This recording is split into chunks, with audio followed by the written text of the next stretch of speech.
evening and a very warm welcome on behalf of Milim. Welcome wherever you are in the UK and indeed wherever you are in the world. And as ever, I'm delighted to welcome our viewers from across the globe. Our series of online talks and conversations continues with our guest, Lana Melman, and I'll introduce Lana in just a moment. You're welcome to ask questions. You can do this by typing whatever you'd like to ask into the Q&A facility on your screen. We will endeavour to do our best to answer as many of your questions as we can. Let me also draw your attention to the chat facility. Use this if you want to send a message to the other participants on this webinar. And finally, we are recording this session and it will be posted on our website at milim.org.uk in the next day or two. If you visit there, you'll find recordings of other past events and details of our future programme for which you can book tickets. And so to our guest today, Lana Melman has been a leading expert fighting the cultural boycott campaign against Israel since 2011. As a Hollywood liaison, Lana has worked with hundreds of artists targeted by BDS, including Alanis Morissette, Cyndi Lauper, and Pitbull. An attorney and 20-year veteran of the entertainment industry, her previous career has included both business and creative positions at CBS, Warner Brothers, and Paramount. Lana is author of this book, Artists Under Fire. She's joining us today from Los Angeles. Lana, a warm Milim welcome to you. Thank you. Thank you all so much for having me. I'm very excited to be here. Now, you're going to read a little bit from your book to get us started, and then we'll have a chat all about it. So over to you. Thank you. Okay.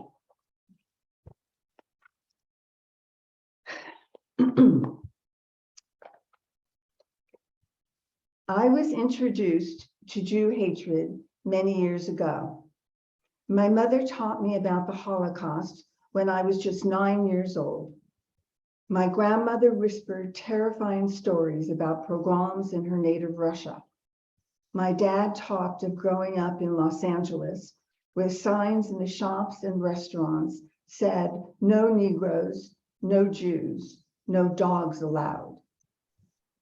The parents of a grammar school friend were both Holocaust survivors who met after the camps. Crude ink numbers peeked out from under my friend's mother's cotton sleeve as she made us sandwiches for lunch. Her dad's tattoo was visible on hot summer days when he puttered around the house in a t-shirt and shorts. My parents explained to me that we Jews had to live in our own neighborhoods, go to our own schools, and join our own clubs because we were not welcome in the non-Jewish neighborhoods, non-Jewish schools, and non-Jewish clubs. My parents were willing to accept the discrimination they faced in American society. They did not go where they were not welcome. They were of the same generation as the Holocaust survivors who were part of their community and who wore the scars of Jew hatred tattooed on their forearms. My dad fought in the war, and the murder of European Jewry was personal to him. Millions of Jews, men, women, and children, fathers, mothers, sons, and daughters, perished in the ovens and killing fields of Europe during the Second World War, victims of the Nazi regime and the indifference of their neighbors. While I was raising my children and working in Hollywood, as an entertainment attorney and then creative executive turned writer producer, I wanted to believe that the dark cloud of anti-Semitism had finally passed over us. After all, the doors that were shut to our parents were open to us. Israel was hailed as a miracle by Jews and admired by all. I was wrong. I was unaware that the strains of anti-Semitism were creeping back into universities in the West in the form of anti-Zionism.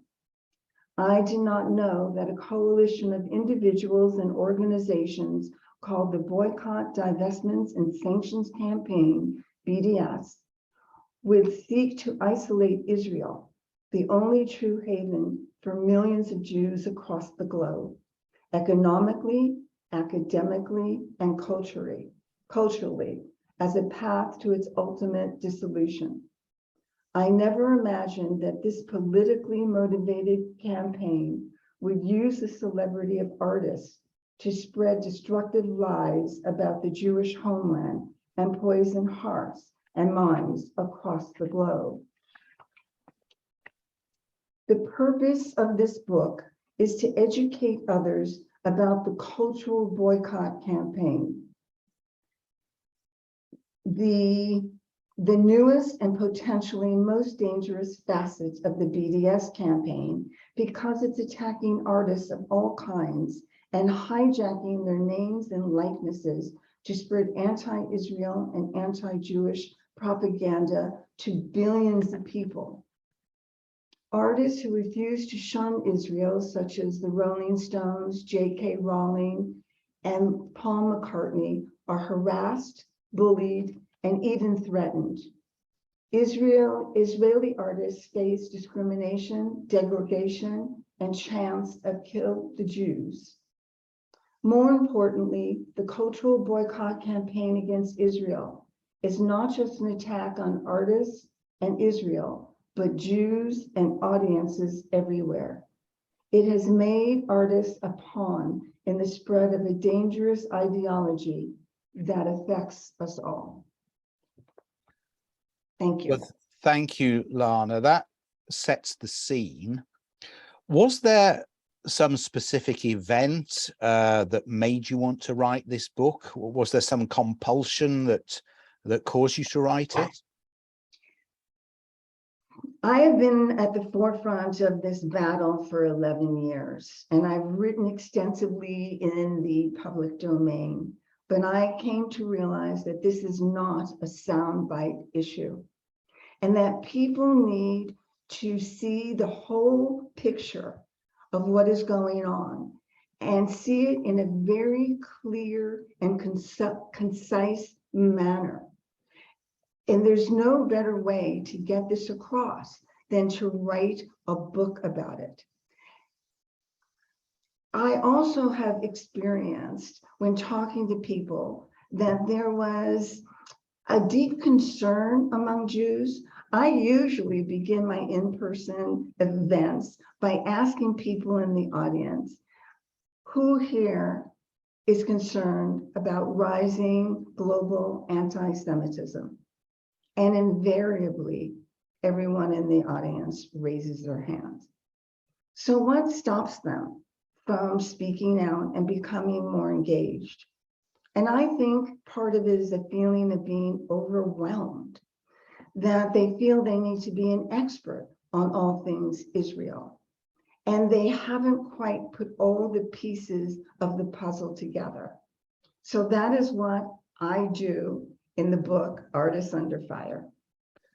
Now, you, when I introduced you, I explained you had a career creatively and business-wise for some of these large entertainment companies. What was it that got you into this fight in the first place? And has this fight taken over really the other work you were doing? It, interestingly enough, I think was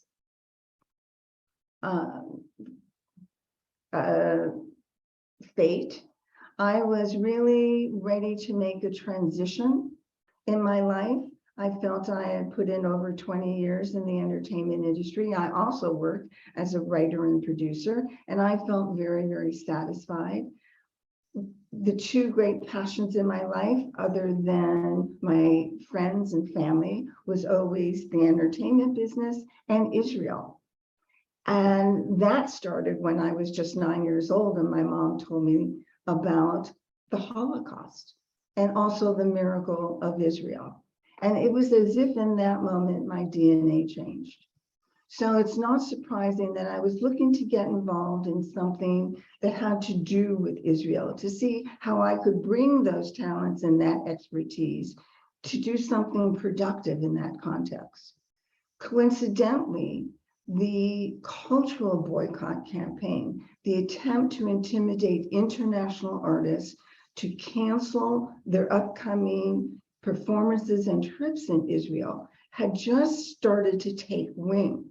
That happened around 2010, and I was ready for this transition in 2011.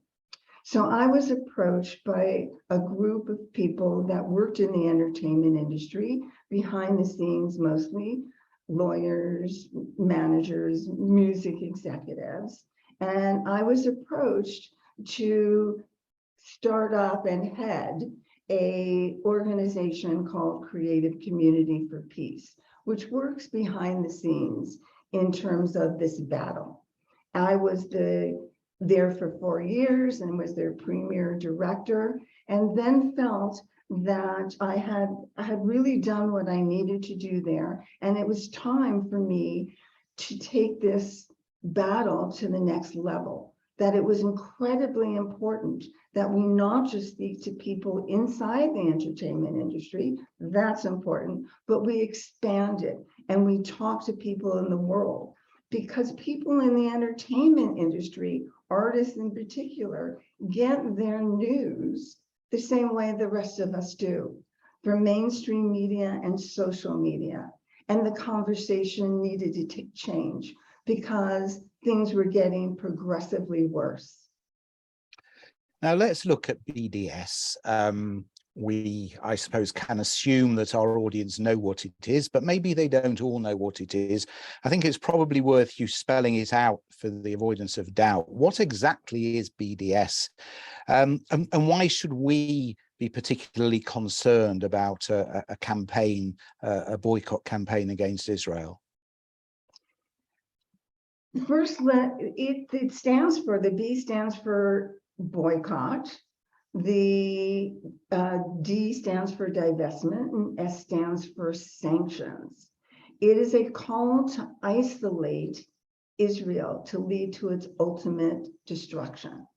I'd like to be very clear up front that this is not a peace campaign. This is a political campaign. It has a very specific goal, which begins and ends with getting rid of the Jewish homeland.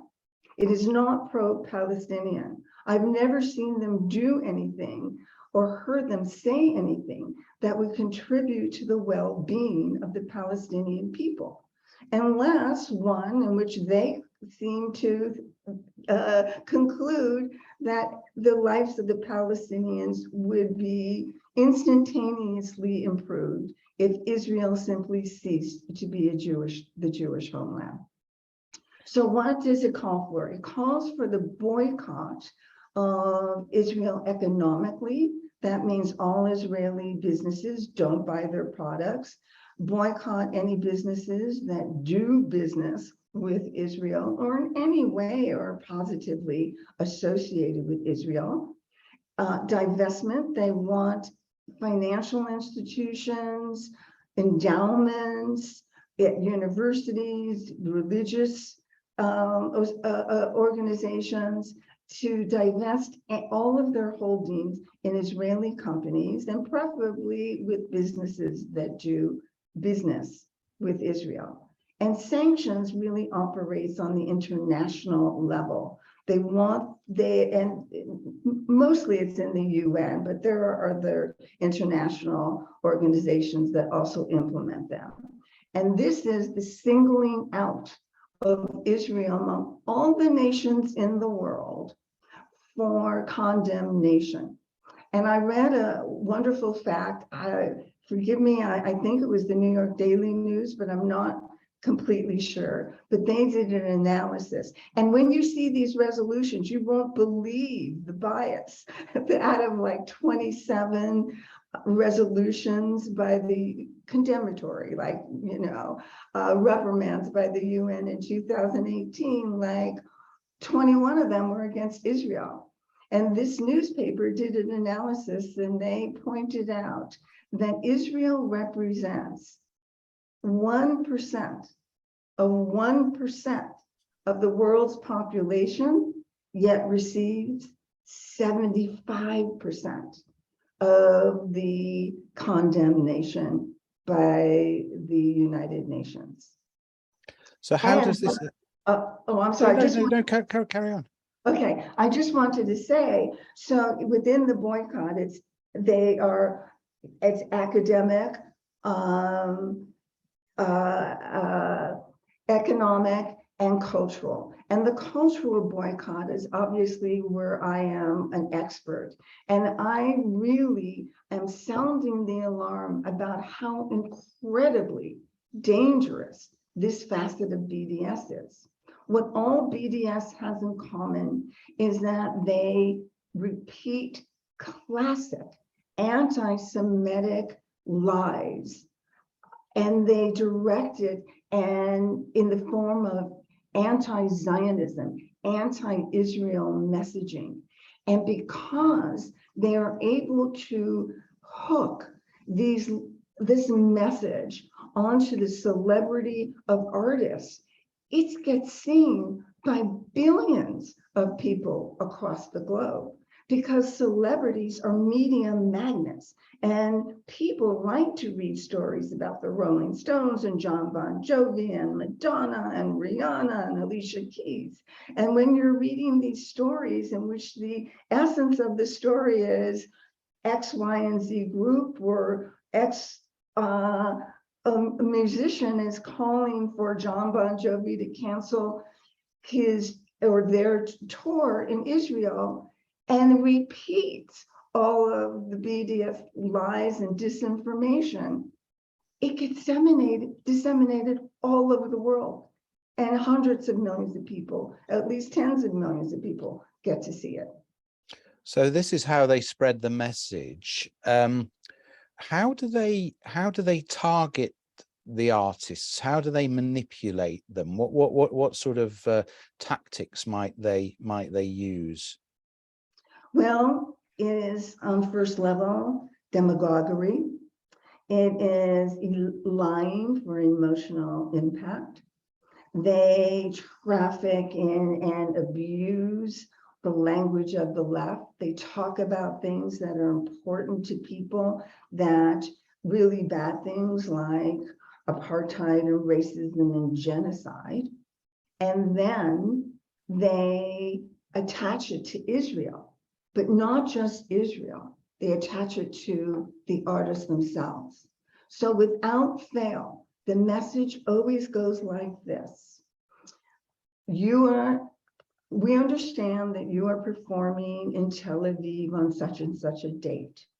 Israel is, and then you can fill in the blank. And they're usually pretty savvy. They do a little bit of research, not hard to find out what an artist is passionate about, whether it's clean water, the environment, the rights of children. And then they say, whatever that is, it doesn't matter. Even environmental issues, and clean water, which Israel is incredibly constructive and leads the world in. They will say that Israel abuses children, commits a genocide, all these lies. And if you keep that date, that means that you are supporting war crimes. So this is a very intimate attack on a human being. Artists make soft targets. And BDS is falsely smearing their reputations, their character, with sometimes a very non-subtle threat to their careers, where basically they say, well, I used to buy all your albums and love your music, but now that I know that you don't care about the murder of innocent children, I'm not going to do that anymore. It also, because this rhetoric is so inflammatory, it also evokes on the part of some of its supporters death threats, actual threats of violence against these artists. There is Sarah Matirin, who was part of Eurovision, which took place in Israel. I think it was 2019. is one of the few artists who's been, I've heard so many stories personally. I've heard tons of stories. And one of the challenges is getting artists to speak publicly about it, but she was very public. And she talked about how her social media, it was littered, how her grandmother was receiving mail that was very threatening. I know where you live, I'm watching you.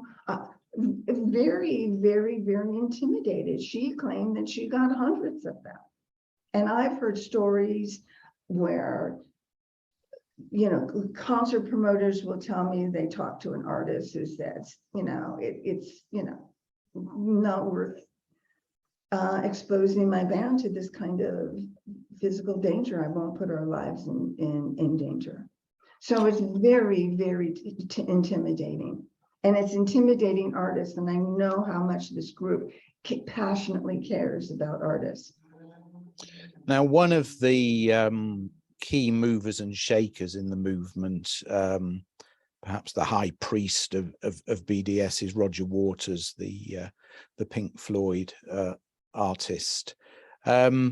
What can you share about him? And is it true he actually has played in Israel? Oh, yes, yes. He played in 2006. One of the things I try to do with the book is I make the chapters pretty short. I want people to feel a sense of that they're grasping each section, and following along in this very true story that I am exposing. But the chapter on Roger Waters is 20 pages long. And I think I do probably the best job of putting together all the pieces, things that I've personally witnessed, all the research I've done to really tell his story. He performed there in 2006 when he first booked, and this is obviously a long time after. He's a co-founder of Pink Floyd, for some people who may not know. And since leaving Pink Floyd, he's been really extremely well known for his extravagant concerts, multimedia. They're really events that people go to, and he's traveled around the world very successfully. They've made documentary films about his tours, and he was set to perform there in 2006. And he had earlier, and I think it was 2002, had expressed negative thoughts about the security barrier that Israel had built, but he did not support the boycott. And in fact, in 2006, when he was targeted by BDS activists and pressured not to perform, he had the exact same response that other artists do today.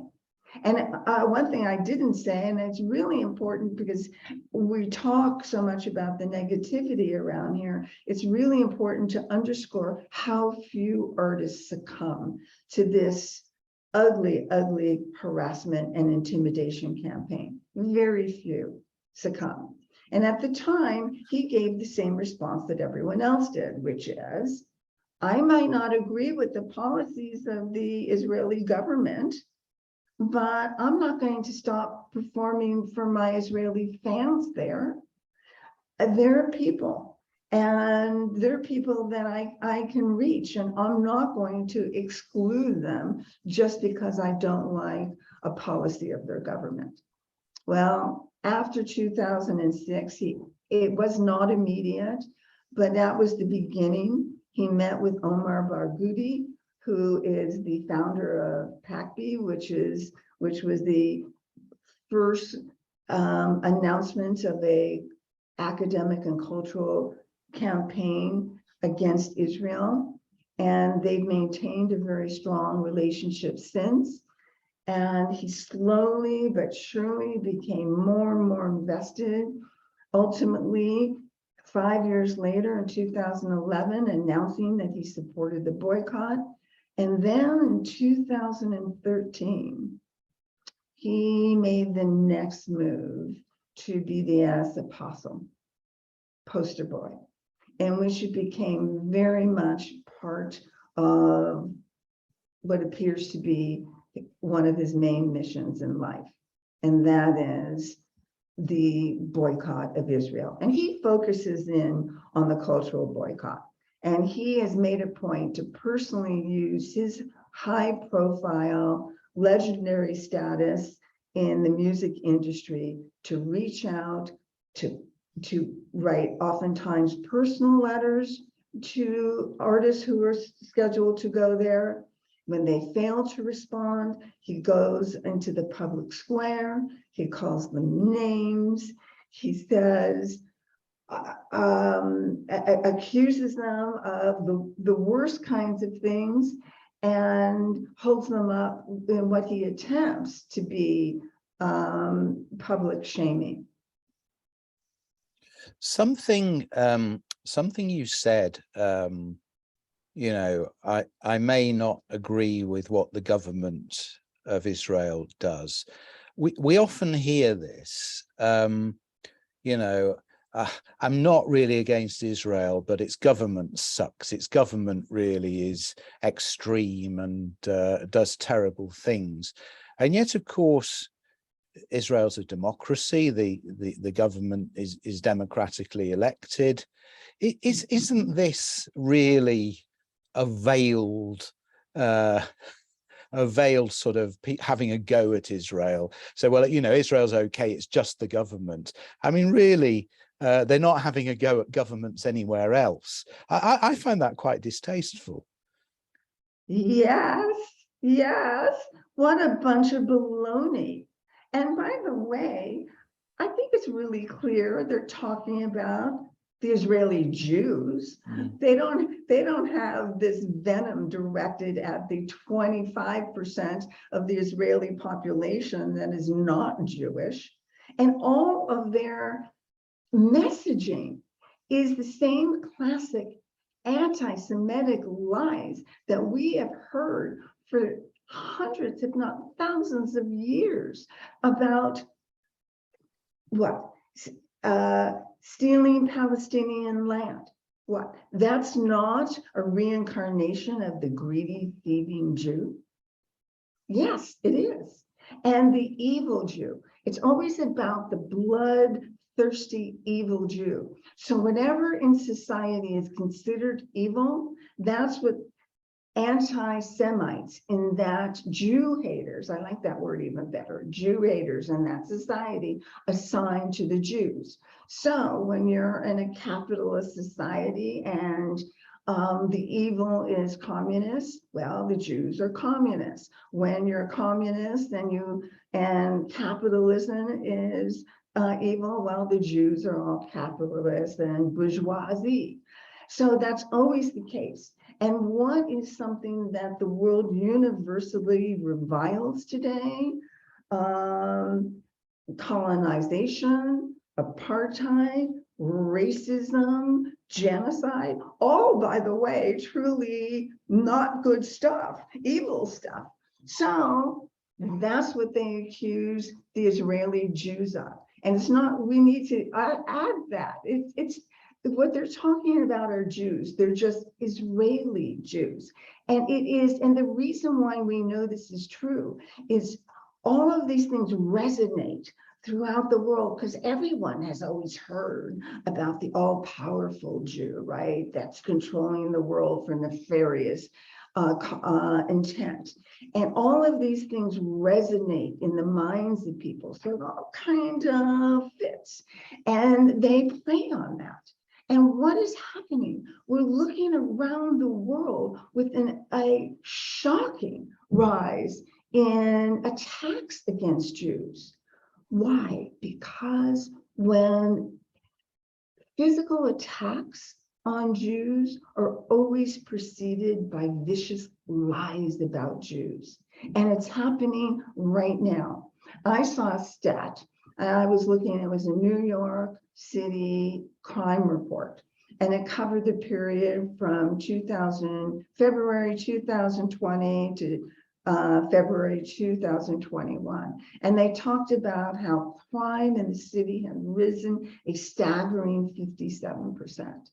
And then it broke it down, or the, rise against this and this, and they said hate crimes against Asian Americans had risen, I want to say 100 or 130%. And that's something most of America is very aware of. It's a terrible, terrible thing that's happening right now, where Asian people, particularly elderly Asian women, are being physically attacked. Hate crimes against Jews, over 400%. That is what's happening. Our college kids are being excluded from positions in student government because they support the existence of the Jewish homeland. Israeli artists are excluded and discriminated against in European film festivals because their films are not specifically denouncing the Jewish homeland. A litmus test not imposed on artists from any other country. So there's been a huge rise in discrimination. I read that part at the beginning of the book because my parents were aware of that. They lived in a time where they knew that there was discrimination against Jews, that Jews couldn't do certain things. You weren't going to be accepted in a law firm or a particular swimming club, or in a particular neighborhood. There are people who wouldn't sell their houses to you.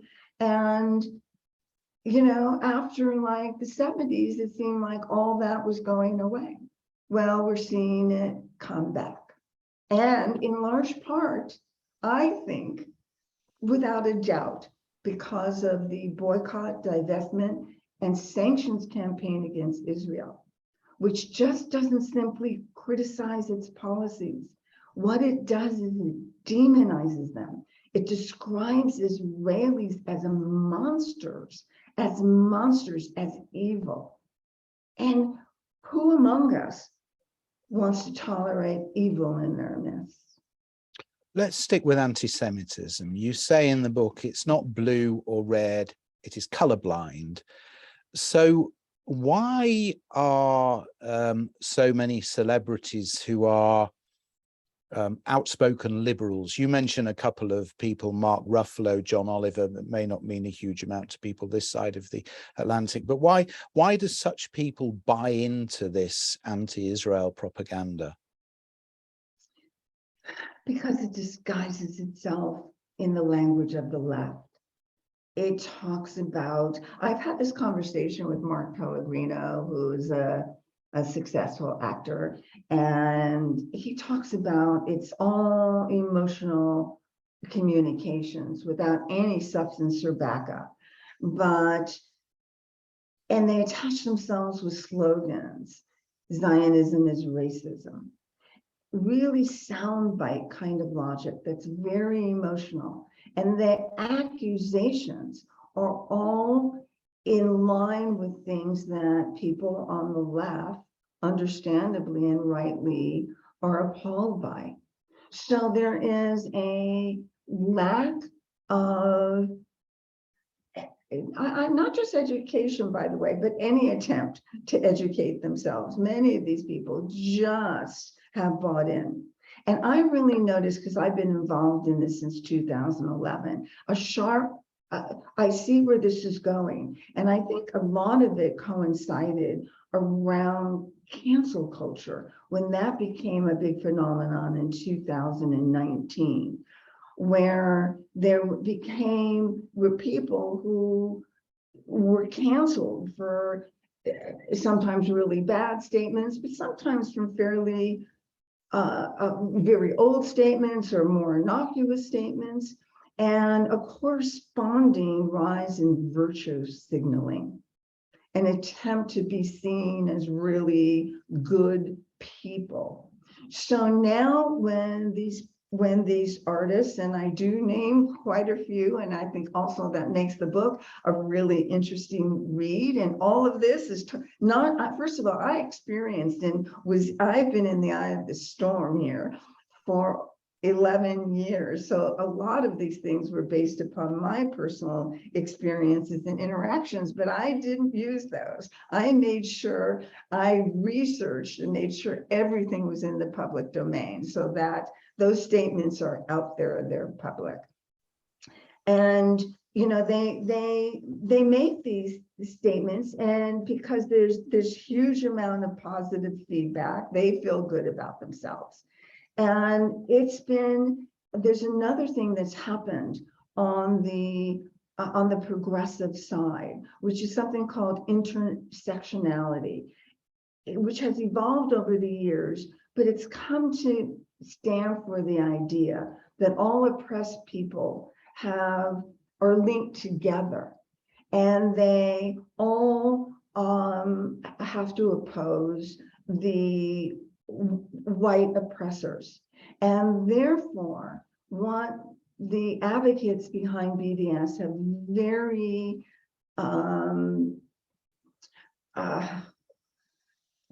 wily, I mean, they've been very crafty in making that association, describing the Jews of Israel as white oppressors and colonizers, because those are the people that are roundly denounced on the left, totally ignoring the fact that the majority of Jews in Israel are not Ashkenazi or Russian. They're from the Middle East or North Africa, totally ignoring the fact that they are not colonizers. They bought the land, that they were fleeing persecution and not settling there on the part of any mother country, and using that to exclude Jews from the community of the oppressed. There's a writer and comic, I think it was very popular in England, David Badillo, who wrote a book called Jews Don't Count. And he makes that point very, very pointedly, and I think very, very well. And yet David Badillo is the last person who would want to be called a Zionist, but his book is very good. And he exactly, and he makes that point, which actually I think is great. I mean, what I think is great about it is that he's not a political advocate, and he says in his book, you know, honestly, it doesn't mean much to me. I have no emotion around Israel. I do. Yes. And I'm very open about that, but he doesn't. So, okay, great. And he still makes that point, and he still recognizes that, and he still recognizes that Jews nowadays seem to need to, like, before you're socially accepted, to make some kind of open statement denunciating Israel.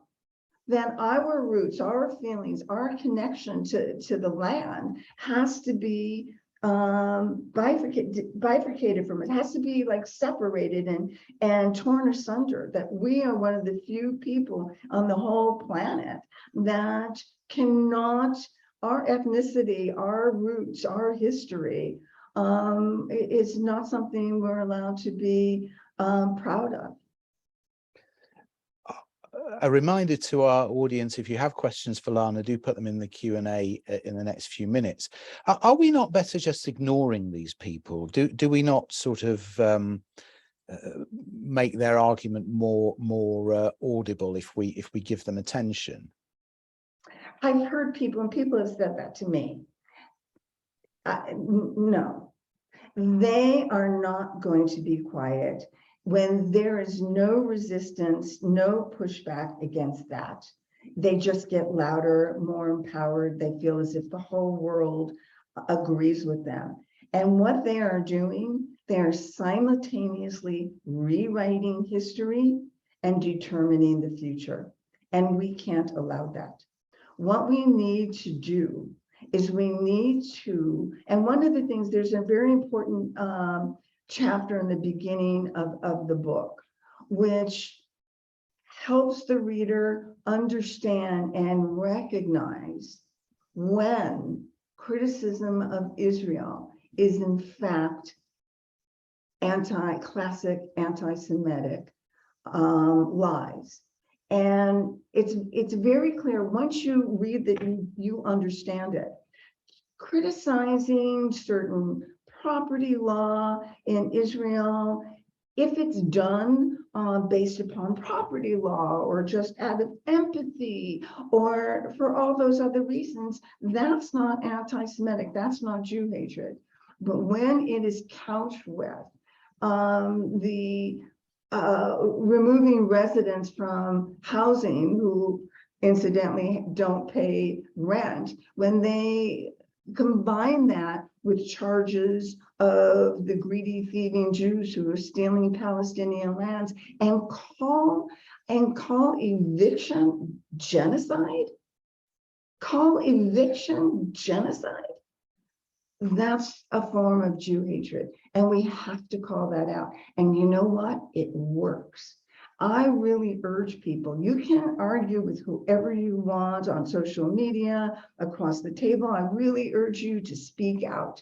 But I further urge you, the most effective way you can do this is to speak to celebrities, both calling them out when they're repeating classic anti-Jewish racism, but also recognizing them and thanking them when they perform in Israel, when they stand up against the cultural boycott, and they denounce Jew hatred everywhere. We need to speak out with them and show our support, and it works.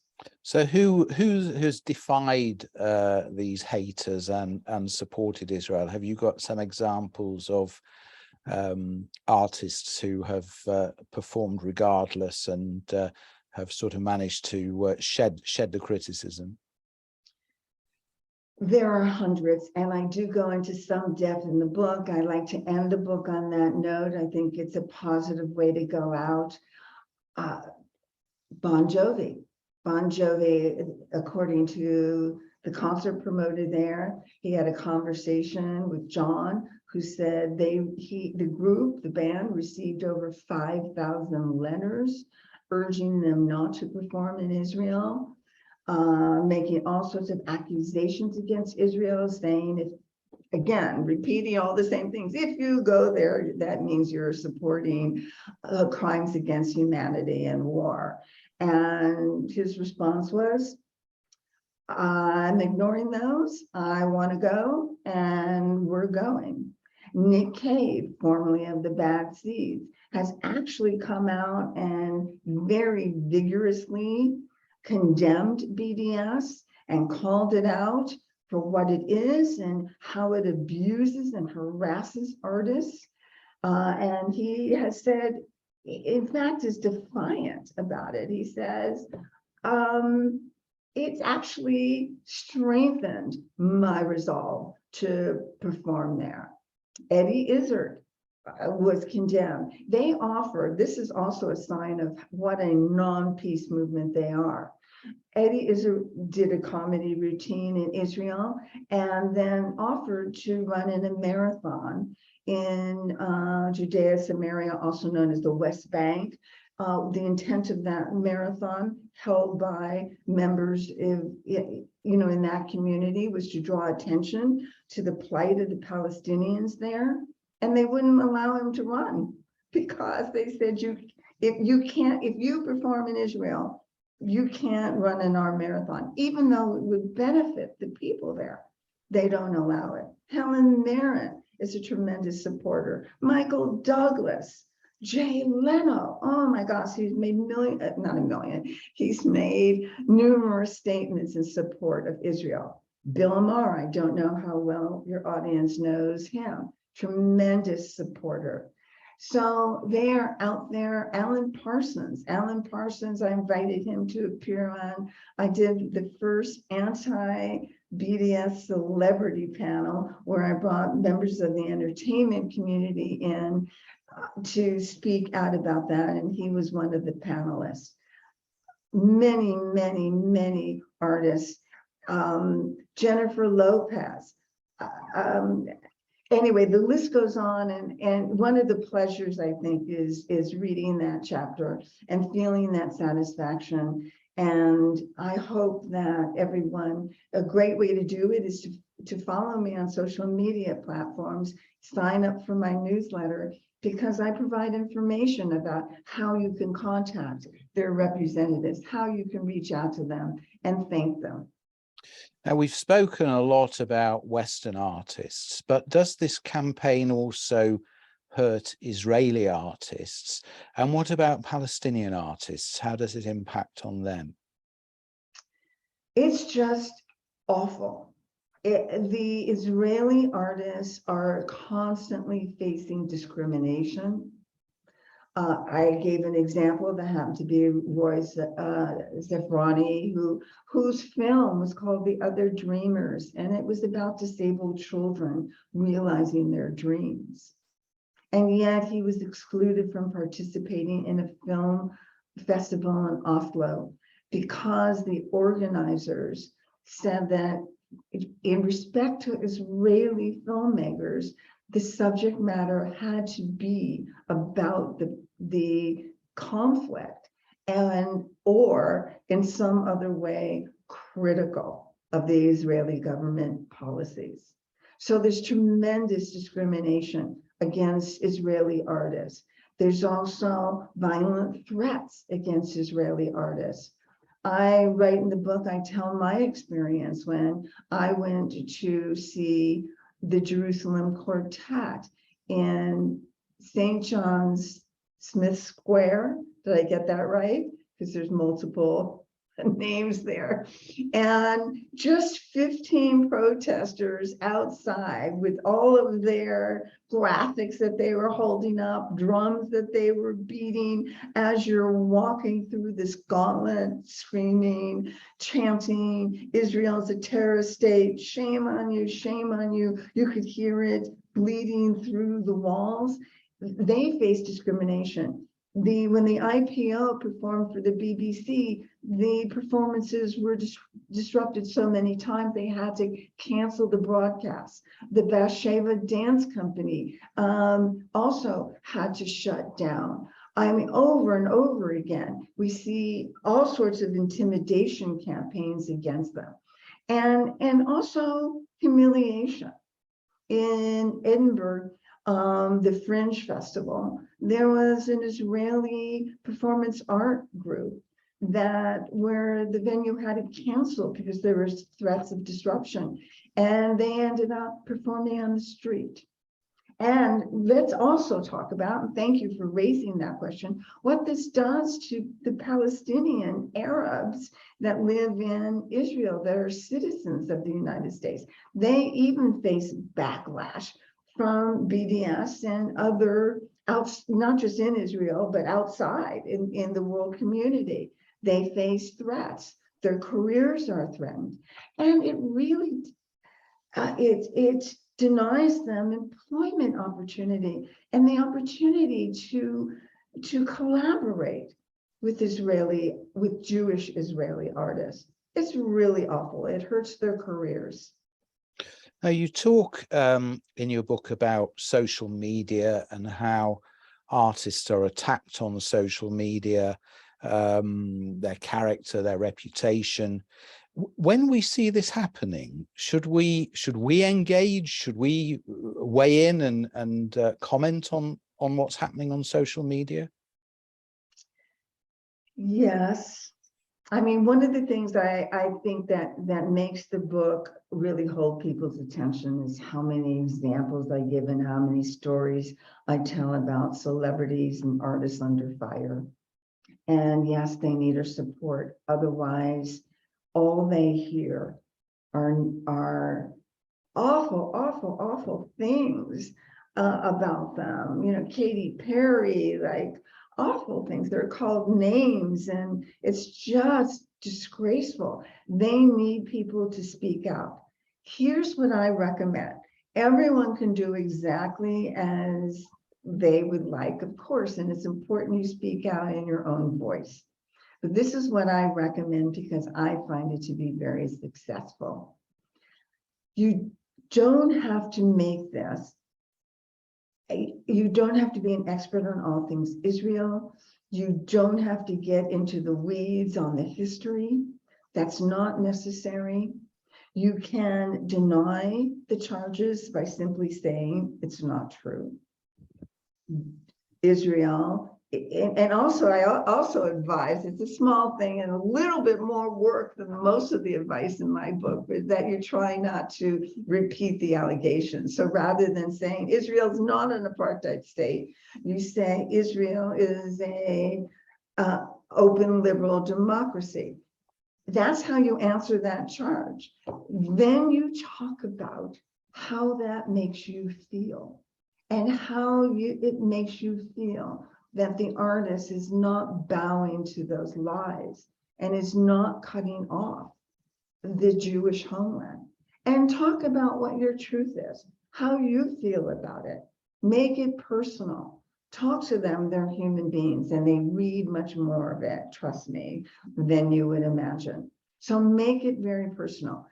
In fact, some of the times you can just say, wow, look at how these BDS supporters are degrading this whole conversation. I'm so glad, you're not supporting them. Make it positive. And the more you do it, and you don't even have to even speak that way. If you just like retweet other people's things, follow me. I'm happy to be in the front line. And also on my book, you'll see contact information. You find that on the website, you can tell me when things are going on. I get it out there and other people can retweet and like and follow. It's really important though that it's directed to the celebrities, because not only will they hear it, but all those hundreds of thousands of fans that they have will hear it too. Now, tell us a little bit about your organization. It's called Liberate Art, and the web address is now up on the screen beneath your name. What's the mission of your organization? Well, the mission is to raise awareness and to inspire action and to help people understand how powerful they are and what they can do to fight back. This is not lost yet. We are in a powerful position. It's amazing what a few people can do. There are organizations are important, but so are the individual voices. I met a guy, I was on a tour, and I write about what happened in Germany, about how a Roger Waters concert was initially supposed to be broadcast. And it ultimately, because of his anti-Semitic statements, not because of where he was born, not because of his music, but because of his statements, people raised their voices, and the broadcast was canceled. And on my tour, I met one of the two people who instigated that. And he told me about it. And I asked him, how many people do you think wrote letters to the broadcasting stations? And he said he estimated about 300 people. So 300 people had that kind of impact. In somewhere in the United States, I keep forgetting where it is, but I think it's in the middle of the country, the comic Dave Chappelle was scheduled to perform somewhere, and there's a lot of tension between him and the LGBTQ community, and that 126 people signed a letter talking about how offended they were that he was going to be performing there, and the venue canceled the engagement. Now, I don't support cancellations, by the way. I don't believe in cancel culture, but I do believe that people, artists and celebrities who spout anti-Semitic lies and are stirring up anti-Jewish racism across the world, I think that they have to be outed. People have to know about it. So fine, you want to book them, but we're going to talk about that exact piece. And the way we get the news media to cover these stories is with letter writing campaigns and outreach and a high profile on social media. And again, each chapter, at the end of each chapter of the book, I give a next step of things that people can do to make a difference. They're really small and they're really impactful. Now, what should people want to do if they want to get in touch with you, if they want to tell you about something or ask you advice or follow what you're doing? How should people get in touch with you? Well, at the end of one of the chapters, I think it's chapter 2, you see all my contact information. But the shortest way to do that is to go on liberateart.net. Liberate Art came from the call to action with Liberate Art from BDS, from this kind of censorship, which impacts not just artists, but audiences. And it's liberateart.net. And from there, you can find my Facebook page. There's an email address to write me, and you can see basically all of my contact information. But most of all, honestly, I really urge people to get the book, to talk about the book, to review the book on Amazon. I think they'll find it incredibly empowering. Now, if you want to buy this book, you'll find a link on the email that we're sending out tomorrow. If you buy it from that, it will help to support Milim, but it won't cost you any more. It's also available from other booksellers. And I would say it's essential reading for anybody who is concerned about this this phenomenon of this cultural boycott of Israel. Lana, it's been a pleasure chatting to you. Thank you so much for being our guest this evening. And as a little thank you to you, I'm going to send you some of my photographs. This is Magen David Adom in action, the Israeli ambulance service saving lives. I always say that the biggest counter argument to BDS is Magen David Adom. Anybody who says Israel is an apartheid state should do one shift with an ambulance, and they'll very quickly realize that it is absolutely not.